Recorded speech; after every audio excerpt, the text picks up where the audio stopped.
Now for our interview with Indiana County District Attorney Bob Manzi, and it's brought to you by Marcus and Mack, voted best law firm and best personal injury lawyer 3 years in a row in the Best of Indiana County contest. Visit them online at marcusandmack.com. And the interview also is being streamed this morning on our Facebook page as well. So, Bob, good morning. How you doing? I'm doing well, Josh. How are you? Doing excellent. The DA's office has been busy as of late with a lot of investigations going on.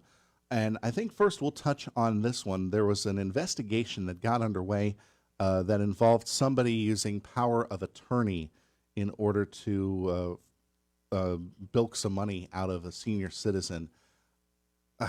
First off, maybe you can tell us the details on this case, because I know we reported on it, but maybe you can give us an update on what's going on. Sure, absolutely. So we have a defendant who was given a power of attorney over her mother.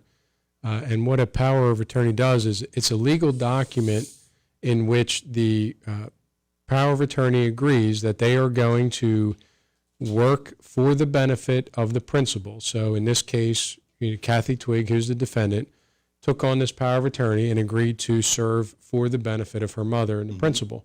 Well, when you have a power of attorney, you have to work on their benefit. You can't just take money for yourself.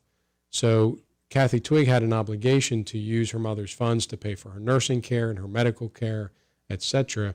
And unfortunately, she was using that money for things personal to her.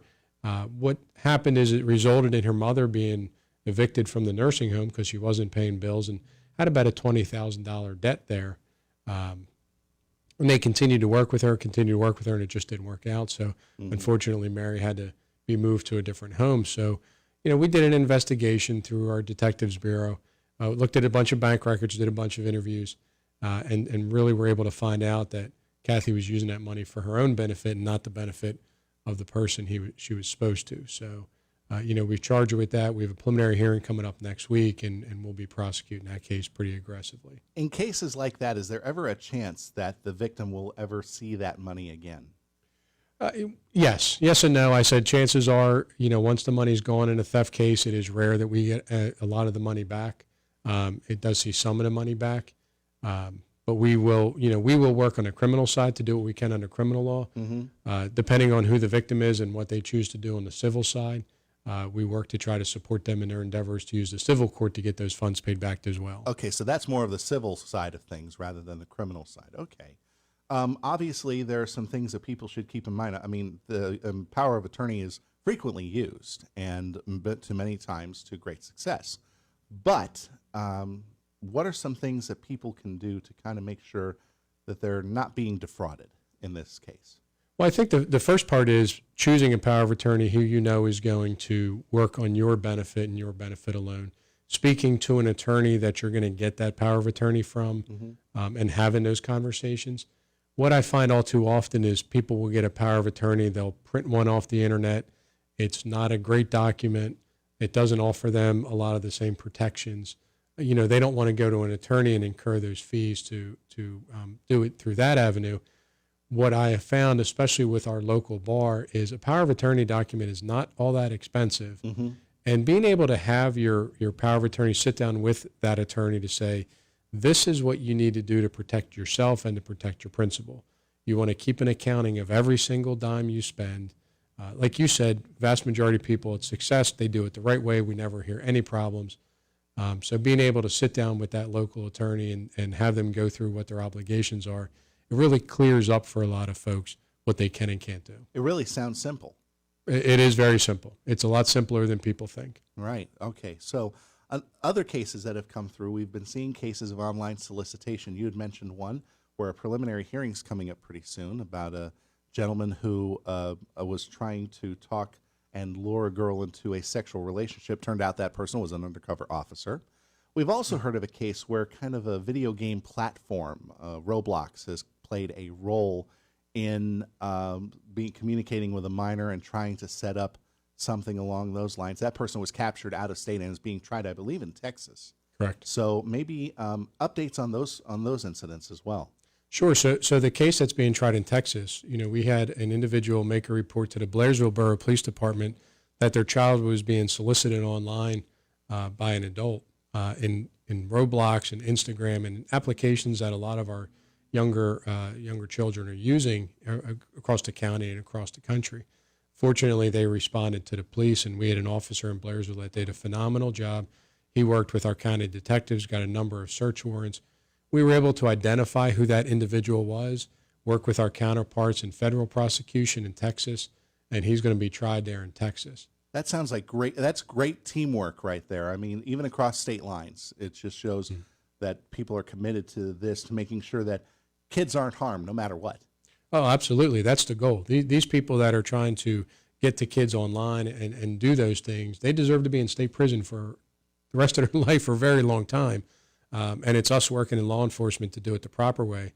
We had Jeremy Garlina, who was here in the Indiana Borough White Township area, where he was having a conversation with what he thought was a 15-year-old girl. It turned out to be a detective in Louisiana. Wow. So we're working with our counterparts in Louisiana. We're prosecuting him here, possibly prosecuting him there, depending on what Louisiana law allows. He's down in our Indiana County Jail waiting his preliminary hearing later this week. But again, reports are made to law enforcement. We're able to do it the correct way. And that's very important, Josh, with these cases. We have some groups out there that they like to be on Facebook and they like to try to do these things on their own. Yeah, kind of vigilante groups almost. Yeah, and listen, I agree with their mission that these people trying to lure kids online need to be in prison for a long time. 100% agree with that. Here's the thing. We have to work within the confines of the law, and we have to work with safety. A couple of years ago, we had somebody in Indiana Borough. They were online pretending to be an older adult. They were an older adult pretending to be a child. Kid.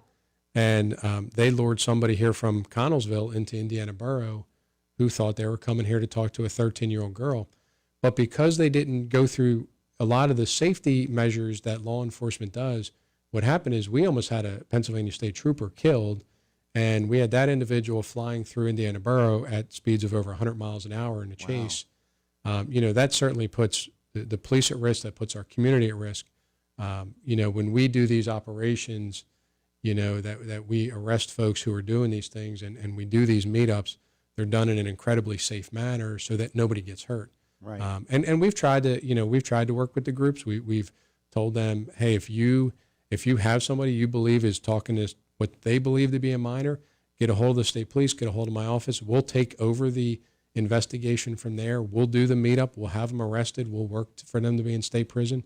So we're hoping that will eventually happen. It's really on parents, I think, for them to be on top of all of these situations, because even in the online world, it is difficult to kind of navigate that, especially if you're not familiar with what's going on or what the apps are being used for. I mean, Roblox, we think of that as a game. And my generation knows it as a game and a place to communicate as well. But it's amazing how these bad figures can find their way in and try to corrupt a child. Same thing can be said about many of the social media apps. Instagram, you mentioned, Facebook even, or X. I mean, it's a lot of places, and it's probably tough for parents to keep up with it all. It's incredibly tough, especially when you have a 15-year-old child that just knows the online world better than I do, better than a lot of adults may. Now better than me too. Yeah. I'll say that. But it's one of those things that I always say: you try to learn what you can, you restrict where you can. You wouldn't let your child go somewhere if you didn't think it was safe by saying, "Well, hey, I don't have the time to go there with you, but I'll still let you go." It's being able to say, "Well, I'm taking the phone from you, or we're restricting time, or we're going to learn safe measures," and being very open with the children about what's going on. I mean, our children know what's going on more than we give them credit for. Right. And being able to have those open, honest conversations about what our concerns are, because the kids want to be safe. The kids want to be out there. They want to be with their friends. They want to be safe. Fun. They want to have a good time. And I think having those conversations about what a safe, good time is incredibly important. And of course, the big thing is, if a kid does feel like they're being threatened, they should not be afraid to talk to their parents or talk to the authorities about it. Absolutely.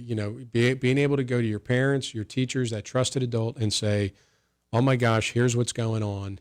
Can you help me?" That is incredibly important. And we have had some times where kids were threatened online, and we were able to work with some counterparts in the FBI, in Homeland Security, where you had online actors threatening them with various, various actions. We're going to make a nude photograph of you, 15-year-old, and we're going to send it to all your friends and embarrass you. We're going to do things like that. And, Yeah. we were fortunately in those situations able to work with some counterparts and shut it down. But the only reason we were able to is because those kids came forward when they were concerned and they went to their trusted adults. Yeah. Last night was National Night Out, a great play for kids to take a look at first responders. I'm assuming you were there as well for that. Oh, absolutely. Our office has been here every year. That is a fantastic night. I was going to ask you, how much fun did you have last night? That is such a great night. We have the entire community comes out. IRMC Park was packed. My office was there, Indiana Borough Police, the sheriffs, the state police, the game commission, probation, state parole. You had some community service members. You had the giant inflatable slide, the police cadets, IUP police. And most importantly, we had members of the community that we love seeing. They love coming out. Mm-hmm. Their kids are out there seeing law enforcement in a positive manner, which they are, and really being able to build those relationships with the community. I'm always happy. There's certain events during the year I just love seeing, and that's one of them. Excellent. Well, Mr. District Attorney, to borrow an old radio phrase, we're out of time for today, but thanks very much for joining us, and keep us posted on all of those cases, because I'm sure our listeners, just as much as we are very interested in hearing those outcomes.